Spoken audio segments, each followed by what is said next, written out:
প্রিয় দশম শ্রেণীর শিক্ষার্থীরা, আশা করছি তোমরা আল্লাহর অশেষ রহমতে ভালো আছো এবং নিয়মিত পড়াশোনা চালিয়ে যাচ্ছ। তো আমরা আজকে তোমাদের জেনারেল ম্যাথের সসীম ধারা নিয়ে আলোচনা করব। গত লেকচারেও তোমরা সসীম ধারা সম্পর্কে শুনছো। যেহেতু অধ্যায়টি খুবই গুরুত্বপূর্ণ, এজন্য তোমরা একটু অধ্যায়টা বেশি করে চর্চা করবে। আর বোর্ড পরীক্ষাগুলো প্রায় সময় আসে। তো আমরা আজকে দুটো সৃজনশীল সলভ করার চেষ্টা করছি। তো প্রথম সৃজনশীল তোমরা লক্ষ্য করো, লেখা আছে একটি সমগ্র ধারার দুটি পদ এল তম পদের স্কয়ার এবং কে তম পদ কে স্কয়ার এবং 5 plus x plus y plus 14 plus z গুণিতক ধারা। এর আলোকে ক নম্বর সৃজনশীল হলো প্রথম n সংখ্যক স্বাভাবিক সংখ্যার ঘনের সমষ্টি 421 হলে n এর মান নির্ণয় করো। আর কত আছে সমান্তর ধারাটি l প্লাস k মাইনাস 1 পদ নির্ণয় করো এবং গ নম্বর হলো x plus y plus z এর মান নির্ণয়। তাহলে প্রথম ক নম্বর সৃজনশীল করতে যাচ্ছি। এখানে আমাদের দেয়া আছে প্রথম n সংখ্যক স্বাভাবিক সংখ্যার ঘনের সমষ্টি 421। আর আমরা জানি প্রথম n সংখ্যক স্বাভাবিক সংখ্যার ঘনের সমষ্টি, আমরা জানি প্রথম n সংখ্যক স্বাভাবিক সংখ্যার ঘনের সমষ্টি যে সূত্রটা তা হলো sin bracket n * n + 1 divided by 2 sin bracket whole of square। তাহলে আমরা লিখতে পারি these অর্থাৎ n * n + 1 divided by 2 whole of square = 441। তাই এখানে প্রশ্নটি লেখা হলো। লেখার পরে আমরা দ্বিতীয় লিখি বর্গমূল করে নিই। বর্গমূল করলে পরে বাম পাশ থেকে আমাদের স্কয়ারটা চলে যাবে আর ডান পাশে 441 এর বর্গমূল আমরা যেটা দেখাইছি। দেখার পরে এর পরের লাইনে আমাদের 441 বর্গমূল করলে আমরা পেয়ে যাব 21 আর বাম পাশে আমরা লবে গুণ করে দিলাম। n এর সঙ্গে যদি গুণ করে দিই 21 n + 1 তাহলে আমাদের আছে n² + 1 divided by 2 is equal to 21। আমরা আর গুণ করে নিলাম। আর গুণ করার পর পেয়ে যাচ্ছে n² + n আর এই 21 এর সঙ্গে গুণ করলে 40। তো আমরা এর পরের লাইনে 42 কে বাম পাশে নিয়ে আসলাম। নিয়ে আসার পরে আমরা উৎপাদক করার চেষ্টা করি। তো উৎপাদক যদি করি আমরা, তাহলে 42 আছে, আমরা যদি ভেঙে দিই 7 - 6 প্লাস 7 - 6 আমরা কমন নিচ্ছি। প্রথমে এখানে কমন নিলে পরে n + 7 আর এখানে -6 কমন নিলে পেয়ে যাচ্ছে n + 7 এই যে পেয়ে যাচ্ছে। তো এখন n + 7 কমন নিলে পেয়ে যাচ্ছে n - 6। তো এখন আমরা n এর মানটা আলাদা আলাদা বের করার চেষ্টা করি। তো হয় n + 7 = 0 অর্থাৎ n = -7 অথবা n - 6 = 0 অর্থাৎ n = 6। যেহেতু n হলো পদের সংখ্যা আর আমরা জানি পদের সংখ্যা ঋণাত্মক হতে পারে না, তাই লেখা হলো যে এখানে -n সমান, এখানে n সমান -7 গ্রহণযোগ্য নয়, কারণ পদের সংখ্যা ঋণাত্মক হতে পারে না। অতএব n এর মান হবে 6। ক নম্বর সৃজনশীল শেষ আমাদের। এখন আমরা ক নম্বর সৃজনশীল দেখে যাই। ক নম্বর সৃজনশীল লেখাতে সমান্তর ধারাটি l + a - 1 তম পদ। তো এই ক্ষেত্রে আমাদের উদ্দীপকের দিকে যদি তাকাই তাহলে সেখানে প্রথম পদ উল্লেখ নেই এবং সাধারণ অন্তর উল্লেখ নেই। তো আমরা ধরে নিই যে মণিপুরের সমান্তর ধারাটি প্রথম পদ a এবং সাধারণ অন্তর। তো সুতরাং ধারাটি l তম পদ আমরা সরাসরি লিখলাম a plus l minus 1 b এবং ধারাটি k তম পদ is equal to a plus a minus 1 2। তো প্রশ্ন মতে আমরা লিখতে পারি a plus l minus 1 d is equal two l square, কারণ প্রশ্নে উল্লেখ করা আছে a তম পদ l স্কয়ার। আবার k তম পদ এবং k তম পদ উল্লেখ করা আছে k স্কয়ার, তাই লিখলাম k তম পদ a plus a minus 1 is equal two k square. এটা সমীকরণ হলো। আমাদের উদ্দেশ্য হলো আমরা d মানটা বের করে নেব। তো এর জন্য আমরা 1 থেকে 2 নং সমীকরণ বের করি। তো 1 এর বাম পাশটায় যা আছে তা লেখা হলো মাইনাস চিহ্ন দিয়ে, 2 এর বাম পাশটা লেখা হলো যে এখানে মাইনাস চিহ্ন দিলে মাইনাস এ হবে, আবার ওই মাইনাসের সাথে প্লাস গুণ করলে এখানটা মাইনাস পেয়ে যাচ্ছে আমরা a মাইনাস 2। আর ডান পাশটায় 1 এর ডান পাশে আছে l স্কয়ার আর 2 এর ডান পাশটায় আছে k স্কয়ার। এজন্য হলো l square minus k square. এরপরে লাইনে আমরা লক্ষ্য করি এখানে প্লাস এ আর এখানে মাইনাস এ। প্লাস এ আর মাইনাস এ যদি আমরা কেটে দিই তাহলে বাম পাশটা থাকে a - 1 into d R a minus a minus 1 into d আর ডান পাশে a square minus a square এটাই থাকলো। এখন লক্ষ্য করলে দেখা যায় এখানে আমাদের d আছে, এখানেও d আছে, অর্থাৎ d যদি আমরা কমন নিয়ে নেই তাহলে এখানে আসে l - 1 আর এই মাইনাস দিয়ে যদি আমরা গুণ করি minus a minus a minus a plus 1 into d। ডান পাশটা যা আছে তাই l square minus a square. এর পরের লাইনে লক্ষ্য করলে দেখা যায় -1 আর +1 যদি বাদ দিয়ে দিই থাকে বাম পাশে l minus a into d আর ডান পাশে আমরা বর্গের অন্তর সূত্র প্রয়োগ করে পেয়ে যাচ্ছি স্কয়ার মানে b স্কয়ার পর l plus k l minus. এখন দেখা যাচ্ছে বাম পাশটায় b এর সঙ্গে প্লাস l মাইনাস k এবং ডান পাশটায়ও আছে আমাদের l মাইনাস k। উভয় পক্ষে যদি আমরা l মাইনাস k বাদ দিয়ে দেই তাহলে থাকতেছে ডান পাশটা শুধু l প্লাস k, অর্থাৎ d এর মানটা পেয়ে গেলাম l প্লাস k। আমাদের বের করতে বলা হয়েছে l প্লাস k মাইনাস 1 পাওয়া। অতএব আমরা এখন লিখি যে সুতরাং ধারাটি l প্লাস k মাইনাস 1 পাওয়া সূত্রটা হচ্ছে a plus l plus k minus 1 minus 1, অর্থাৎ এই যে দ্বিতীয় মাইনাস 1টা এখানে সূত্রটা মাইনাস কিন্তু এখন আমরা যে কাজটা করলাম a plus l minus 1 into d, অর্থাৎ আমরা চাচ্ছি ওই যে আমাদের উল্লেখ করা আছে এক নম্বরে যে a plus l minus 1 into d equal l square, ওই মানটি বসানোর জন্য আমরা l মাইনাস 1 কে আলাদা করে নিই। এরপরে থাকতেছে আমাদের a মাইনাস 1। পরের লাইনে আমরা এই a plus l minus 1 into d এর পরিবর্তে লিখতে পারি l square plus a minus 1 আর d এর মান বসালাম a প্লাস k। তাহলে যদি আমরা বের করে দিই তাহলে পেয়ে যাচ্ছে l square plus kl plus k square minus 1 এর সঙ্গে গুণ করলে মাইনাস l মাইনাস 1 এর সঙ্গে গুণ করলে পেয়ে যাচ্ছে আমরা মাইনাস l। এটাই হলো আমাদের ধারাটা l প্লাস k মাইনাস 1। এখন আমরা তৃতীয় সৃজনশীল অর্থাৎ গণনা সৃজনশীলটা করতে যাচ্ছি। এখানে উল্লেখ করা আছে x y ও z এর মান নির্ণয় করতে। তো এখন আমরা এখানে x প্লাস y অর্থাৎ উদ্দীপক উল্লেখ করা আছে 5 plus 6 plus y plus 4 plus z গুণিত ধারা। তো প্রথম আমরা ধারাটি লিখলাম যে প্রদত্ত ধারা 5 plus x plus y plus 4 plus z। এখানে ধারাটার প্রথম পদ a সমান 5 আর সাধারণ অনুপাত যদি উল্লেখ করে আমরা ধরে নিই মনে করি সাধারণ অনুপাত r। তো আমরা জানি গুণোত্তর ধারা n তম পদ is equal to a r to the power n minus 1। সুতরাং আমরা লিখতে পারি ধারাটা দ্বিতীয় পদ সূত্রটা প্রয়োগ করে দ্বিতীয় পদ x is equal to a r to the power 2 minus 1, অর্থাৎ আমরা পেয়ে যাচ্ছি a।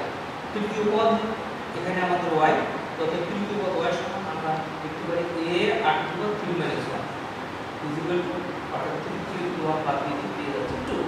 চতুর্থ পদ আমাদের এখানে লক্ষ্য করলে দেখা যায় 40, চতুর্থ পদ 40 is equal to a r to the power 4 minus 1, অর্থাৎ আমরা পেয়ে যাচ্ছি a r cube। আমরা যদি a r cube কে বাম পাশটায় নিয়ে নিই তখন 40 আসে ডান পাশটায়। এখন আমরা লিখতে পারি a এর পরিবর্তে যদি মান বসাই দিই তাহলে এর পরিবর্তে 5 r cube is equal to 40। তো আমরা বাম পাশটায় r cube লিখে দিলাম 40 divided by 5, বা আমরা লিখতে পারি r cube is equal to 40 কে 5 দিয়ে ভাগ করলে পেয়ে যাচ্ছে আমরা 8। এখন যদি আমরা 8 এর ঘনমূল করতে আমাদের কি হবে, অর্থাৎ 2 সমান আমরা জানি 8। এখন ওভার ঘনমূল করলে পরে আমরা পেয়ে যাব r is equal to, আমাদের বের করতে বলা হয়েছে x y ও z এর মান। তো x তো দ্বিতীয় পদ, অতএব আমরা লিখতে পারি যে সুতরাং x সমান a r লেখা আছে, তার মানে a এর পরিবর্তে আমরা লিখব 5 r এর পরিবর্তে লিখব 2 ইনটু করলে পেয়ে যাচ্ছে আমরা 10। আবার যদি y এর মান বের করতে চাই তাহলে y is equal to আমরা লিখতে পারি a r স্কয়ার, অর্থাৎ এর পরিবর্তে 5 r এর পরিবর্তে 2 এর উপরে স্কয়ার। আমরা একবারে যদি লিখে দিই তাহলে পেয়ে যাচ্ছে আমরা এখানে 4 এখানে 5 তাহলে 2। এরপরে আমাদের z এর মানটা বের করতে হবে। অর্থাৎ z বলতে আমাদের এখানে পঞ্চম পদ, এবং পঞ্চম পদ z ইজ ইকুয়াল টু, এবং পঞ্চম পদ z ইজ ইকুয়াল টু লেখা আছে a r to the power 5 minus 1 is equal to a r to the power 4। তো মানগুলো বসিয়ে দিই, তাহলে a করতে 5 আর r করতে 2 পাওয়ার 4। তো 2 টু দি পাওয়ার 4, হ্যাঁ 2 টু দি পাওয়ার 4 হলো আমাদের 16, এর সঙ্গে 5 গুণ করলে পেয়ে যাব আমরা কত, 5 ইনটু 16 ইনটু 8। অতএব আমরা কি কি পেয়ে গেলাম, x সংখ্যাগুলো নির্ণয় আমরা লিখতে পারি নির্ণয় x is equal to 10, y is equal to 20 এবং z is equal to 8।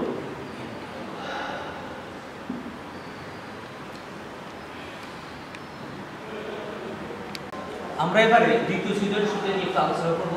দ্বিতীয় সৃজনশীলটায় আছে 11 প্লাস 9 প্লাস 5 প্লাস 5 প্লাস ডটটি সমান্তরাল ধারা। এর আলোকে ধারাটির 12তম পদ নির্ণয় করো। নম্বর ধারাটির প্রথম এল পদের সমষ্টি -133 হলে এর মান নির্ণয় করো। নম্বর ধারাটির প্রথম পদকে প্রথম পদ এবং সাধারণ অন্তরকে সাধারণ পদ ধরে গুণিত ধারাটির প্রথম 8টি পদের সমষ্টি নির্ণয় করো। তো আমরা কোন নম্বর সৃজনশীল করতে যাচ্ছি, তো প্রদত্ত ধারাটি লিখলাম 11 plus 5 plus 11 plus 9 plus 7 plus 5 plus. তো এখানে সমগ্র ধারার প্রথম পদ a ইজ ইকুয়াল টু আমাদের কত 11, আর সাধারণত আমরা জানি যে কোনো পদ থেকে তার পুরোটা বিয়োগ দিতে হয়। তো এখানে সাধারণত b ইজ ইকুয়াল টু আমরা দিলাম 9 মাইনাস 11 ইজ ইকুয়াল টু আমরা -2। তো আমাদের যেহেতু 12তম পদ নির্ণয় করতে হবে, তো আমরা জানি সমগ্র ধারা প্রথম nতম অর্থাৎ সমগ্র ধারার nতম পদের যে সূত্র, তাহলে a plus n minus 1 into d। অতএব ধারার 12তম পদ আমরা লিখতে পারবো a plus 12 minus 1 into d। আমরা যদি বিয়োগ করে দিই তাহলে 12 থেকে -1 চলে যাবে 11 d, আর d এর মান কিন্তু ঋণাত্মক, তার জন্য আমাদের এখানে ব্র্যাকেটের মধ্যে এটা রাখতে হবে। তাহলে 11 প্লাস আমরা যদি এখানে গুণ করে দিই প্লাস প্লাস মাইনাস 22, অর্থাৎ আমাদের এখন বিয়োগ করে পেয়ে যাচ্ছে এখানে -11। অতএব ধারাটা 12তম পদ থেকে আমাদের এল। এখন খ নম্বর সৃজনশীলে আমরা আগাচ্ছি। এখানে লেখা আছে ধারাটা প্রথম এল পদের সমষ্টি -133 হলে n এর মান। তো এখানে n পদের সমষ্টি, অর্থাৎ ধরে নিলাম যে মনে করি ধারার পদ সংখ্যা আসবে এবং n সংখ্যক পদের সমষ্টি s suffix n is equal to -133। তো আমরা জানি n সংখ্যক পদের সমষ্টি অর্থাৎ সমান্তর ধারার ক্ষেত্রে আমরা জানি যে n সংখ্যক পদের সমষ্টির যে সূত্র সমান্তর ধারার ক্ষেত্রে s n is equal to n/2 second bracket 2a plus n minus 1 into d। অর্থাৎ আমরা লিখতে পারি n/2 second bracket 2a plus n minus 1 into d is equal to -133। এখন আমরা এখানে আমরা এর মান বসাই এবং d এর মান বসাই, তাহলে আর n এর নিচে যে 2 আছে সেই 2টা ডান পাশে গুণ হয়ে গেলে পেয়ে যাচ্ছে ডান পাশে -266, আর ডান পাশে আমরা এর পরিবর্তে মান বসালাম 11 এবং d এর পরিবর্তে মান বসালাম আমরা -2। তো তোমরা লক্ষ্য রাখবা এখানে d এর পরিবর্তে যে -2 বসালাম এটা অবশ্যই তোমরা ব্র্যাকেটের মধ্যে রাখবা, আর যদি ব্র্যাকেট না দিয়ে দাও তাহলে আলাদা অংশ দিতে হবে, তখন ফলাফল ভিন্ন আসবে। তো এরপরের লাইন m ইনটু আমরা যদি 11 এর সঙ্গে 2 গুণ করে দিই পেয়ে যাচ্ছে 22 মাইনাস আর -2 দ্বারা গুণ করলে -2n আর মাইনাস প্লাস 2 ডান পাশে -266। পরের লাইন a ইনটু 22 এর সঙ্গে যদি প্লাস 2 যোগ করে দিই তাহলে পেয়ে যাচ্ছে 24 মাইনাস 2n আর ডান পাশে -266। আমরা গুণ করে দিলাম, গুণ করে দেওয়ার পর পেয়ে যাচ্ছে -24 -2n স্কয়ার, আর ডান পাশ থেকে -266 কে বাম পাশে নিয়ে যান। নেওয়ার পরে আমরা যদি উৎপাদক করতে চাই, উৎপাদক করতে হবে আমাদেরকে, এই জন্য আমরা n এর বড় ঘাতটাকে সামনে নিলাম, এখানে n এর বড় ঘাত আছে n স্কয়ার, এর জন্য -2 একবার কমন নিলাম, -2 কমন নিলে পেয়ে যাচ্ছে এখানে n স্কয়ার অর্থাৎ 2n স্কয়ার ক্ষেত্রে 2n স্কয়ার এর দ্বারা -2 কমন নিলে এখানে n স্কয়ার, আর এখানে মাঝখানে আমাদের আসছে 12n অর্থাৎ 24 কে 2 দ্বারা ভাগ করলে আমরা পাচ্ছি 12n, আর এখানে মাইনাস মাইনাস 133। আমরা যদি উভয় পক্ষকে -2 দ্বারা ভাগ করে দিই তাহলে বাম পাশটা থাকবে a স্কয়ার -2 হবে -133। তোমরা ডান পাশটা এটা লিখতেও পারো, উভয় পক্ষকে -2 দ্বারা ভাগ করতে অথবা না লিখো, অসুবিধা নেই, না লিখি। এরপরে আমরা উৎপাদক করলাম, উৎপাদক করলে দেখা যাচ্ছে এখানে -12 এর দিকে গেলে -133 থেকে -19 প্লাস 7 -133 আমরা কমন নিলাম, n কমন নিলে পেয়ে যাচ্ছি আমরা এখানে n -19 আর এখানে আমরা কমন নিলাম +7, তখন পেয়ে যাচ্ছি n -19 0।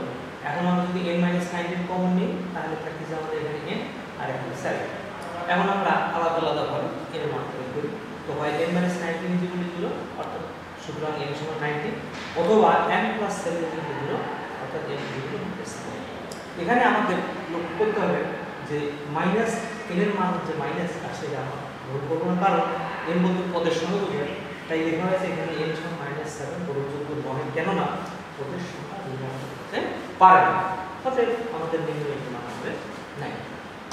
এরপর আমরা গণনা সৃজনশীলের দিক তাকাই।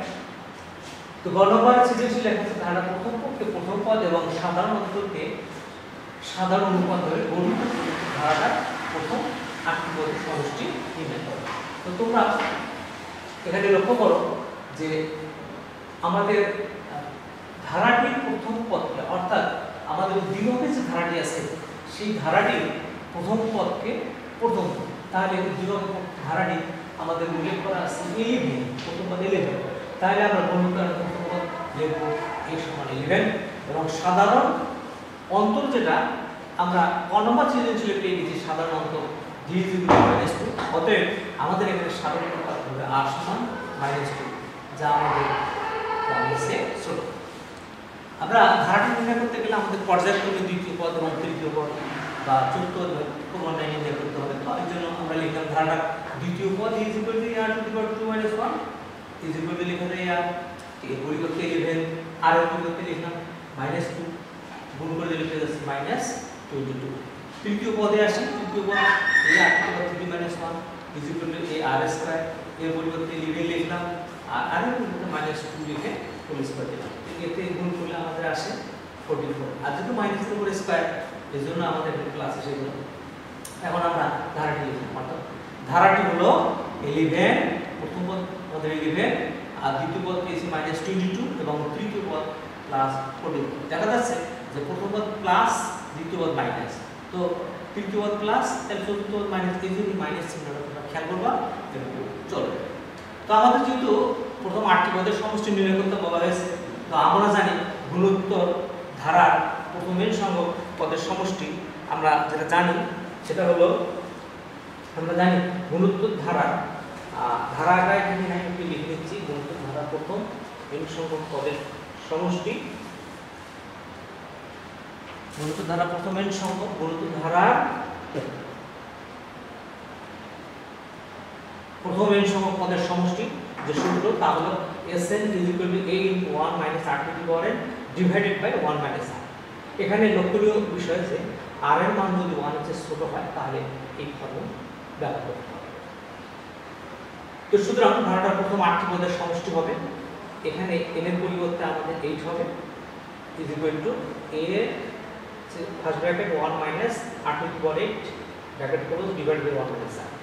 এরপরে লাইনে আমরা এর পরিবর্তে মান বসালাম 11 এবং r এর পরিবর্তে -2 বসালাম, আর নিচেও তাই একই কাজ করা হলো 1 - r এর জায়গায় -2।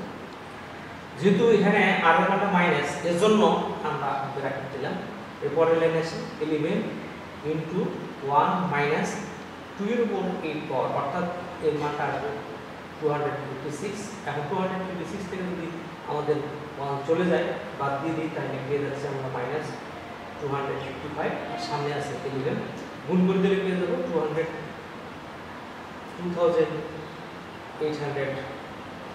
ডিভাইডেড বাই 3, ভাগ করে দিলে আমরা পেয়ে যাচ্ছি -935। এটাই হলো আমাদের ধারাটির 8টি পদের সমষ্টি। এবারে তোমরা হোমওয়ার্কটা নিয়ে নাও, এখানে লেখা আছে যে একটি সমান্তর ধারার প্রথম 12 পদের সমষ্টি 144 এবং প্রথম 20 পদের সমষ্টি 576। 60। ক নম্বর প্রদত্ত তথ্যের আলোকে দুটি সমীকরণ গঠন করো। ক নম্বর ধারাটির প্রথম 10 পদের সমষ্টি নির্ণয় করো।